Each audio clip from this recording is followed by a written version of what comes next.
May 14th, 2008. It was supposed to be a night of celebration. 19-year-old Brandon Swanson had just finished his classes. After a few drinks with friends, he began to drive back to his family home in Marshall, Minnesota. But at 1:54 a.m., Brandon's car veered off the road and became lodged in a steep ditch. He wasn't injured, but his car was stuck. Brandon did what any teenager would do.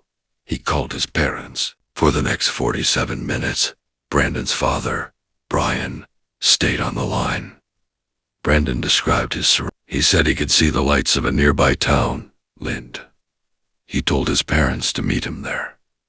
He sounded calm, certain of his location. He began walking toward those lights, narrating every step. Then, at 2:41 a.m., the conversation took a chilling turn. Brandon suddenly shouted a final, panicked phrase.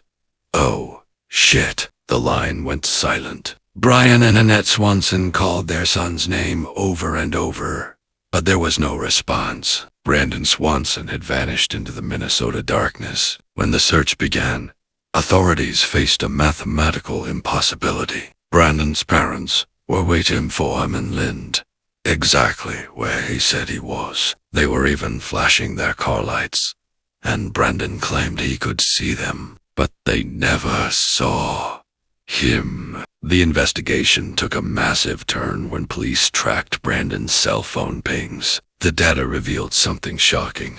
Brandon wasn't anywhere near Lind.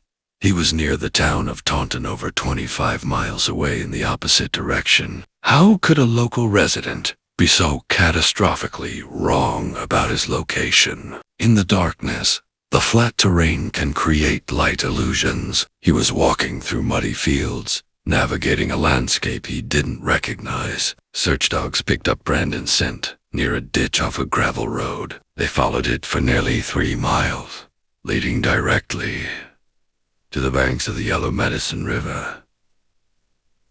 The river that spring was not a peaceful stream. Due to recent rains, it was high, fast-moving, and dangerously cold. One theory suggests that Brandon didn't see the riverbank. His final exclamation might have been the moment he slipped into the freezing water. However, the river was searched extensively. Divers went down.